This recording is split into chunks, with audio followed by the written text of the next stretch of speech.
General, so if you could first, just for our record purposes, state and spell your full name and your title. Roy, R-O-Y, Van, V-A-N, McCarty, M-C-C-A-R-T-Y, Adjutant General, South Carolina. And General, you know, it seemed like you just arrived and taking stock of things. You know, what are you and everyone here looking for as the storm prepares to make landfall later tonight, early this morning? Well, certainly our first priority is to ensure the safety of those individuals who are in the path of the storm at this point. We have been obviously working through an evacuation now for the last day and a half, and we have encouraged the citizens of the coast and the residents and the visitors here on the coast of South Carolina to evacuate. However, we know that there are those that did not, so we have been messaging all afternoon to take safety, to avoid getting out in the storm, ensure that you're on the highest level of within the house or the structure that you're in. Stay away from windows or doors that could be damaged by the floodwaters or flying debris. And once the storm has passed, be very careful of getting out into any flooded areas. We know that the dangers that floodwaters cause, that's where historically we lose and have the greatest number of loss of life and injuries, is in the floodwaters. So we've been messaging that all through the day today. Great. You know, and you touched on it just now. One of the things that the governor said repeatedly was, you know, those high waters can put people in harm's way pretty quickly. Sure. So, you know, with that being said, talk to us a little bit about the storm surge and then the additional rainfall that's expected. Well, obviously it is still a strong storm, a Category 2 storm that is tracking just off the coast or on the coast of South Carolina.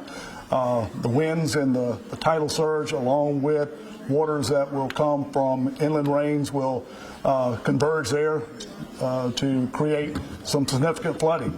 We know that we've already had flooding already in the Charleston and the Beaufort area just from the high tides.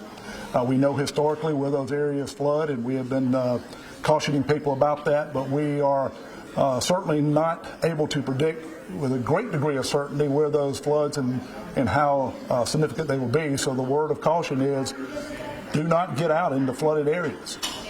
One of the things that struck me was that, you know, we were here at the shift change briefing, and they said that, you know, in terms of inches of rainfall, we could get up to 15. Talk about the hazards that something like that could present. Well, obviously, when you get that kind of volume of rain in a short period of time, the flash flood issues do become into effect. A normal rain, you see the water soaking into the ground. You get that volume of rain, it obviously cannot soak in, so it begins to build up rather quickly, certainly if it's on a high tide. So that water will back up. It'll back up in low-lying areas. It may cross over roads. Those roads may have damage to them, washout areas. So even trying to travel through just a matter of a few inches of water can be a hazard, and certainly anything above that, you're running a high risk that you're putting yourself and the safety of others in danger. I know you talked about, you know, the unpredictability of it all. You know, there seems to be a certain vibe with this storm in terms of all of that. There's been a lot of fluctuation over the last couple of days.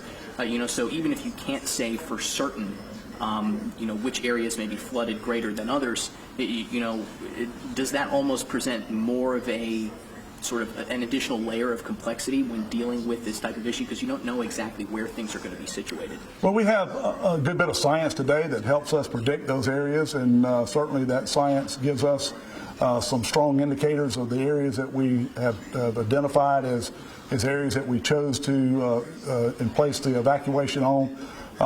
But you cannot predict with the total certainty where those areas may be. And then when you have, in this case, a lot of tourist activity in the low country, you could have people who are just not familiar with the areas at all.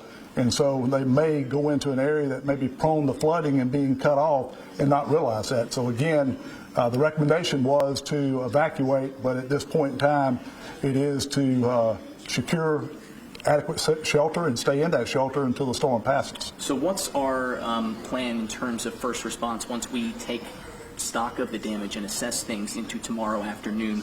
You know, what's going to be the first thing we turn around and do once that happens? Well, the state has a very well put together emergency response plan, a total plan for hurricane response, and we're, you know, in the initial phase of that, and that's the preparatory and the evacuation phase, but there is a reentry phase, and there's a lot of variables that go into that. We've got to make sure, first of all, that the conditions are safe for first responders to go back in. So that will be a combination of the power companies and of the gas companies and other utilities saying that the area is safe for first responders to move back in. Once those decisions are made, the first responders will begin to go back in.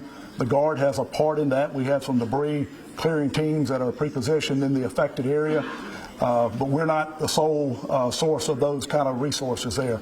But we will go back into the affected areas. We will begin that search to determine if there are anyone who needs assistance, who may have been injured during the course of the storm, and take those necessary precautions to affect, life and limb safety.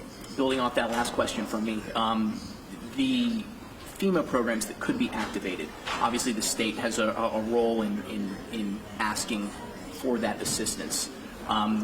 When will we know, whether or not we need to activate some of those programs as far as individual homeowner assistance, things like that, for those folks that you mentioned? I really would be getting out of the area that I'm really have knowledge of to discuss that. Although we do have those FEMA personnel here, they have been with us and they will help us through this process. So I'm confident that process will go well.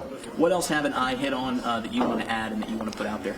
Well, we have approximately 1,600 soldiers and airmen who are deployed. Most of those right now are in the affected areas. They have been pulled back to their fallback shelters to ride the storm out. Our thoughts and prayers go out to not only to our first responders and those who are in the affected area, but certainly to the residents and the visitors who either could not or chose not to evacuate. We will, look to see the sun come out tomorrow, and we hope things will be positive for the state of South Carolina. But we must be prepared to deal with whatever the effects that Hurricane-Dorian has left us with. You're going to be operating around the clock from now until? We're here until we're told we're no longer needed. That's our job, and we have done that now through the events for the last 5 years, and we've got a lot of experience with this. But we're here to support the citizens of the great state of South Carolina and do our part in helping Governor McMaster and Team South Carolina get through this in the greatest shape we possibly can. General, thank you so much. Roger that. Yes, really sir. Appreciate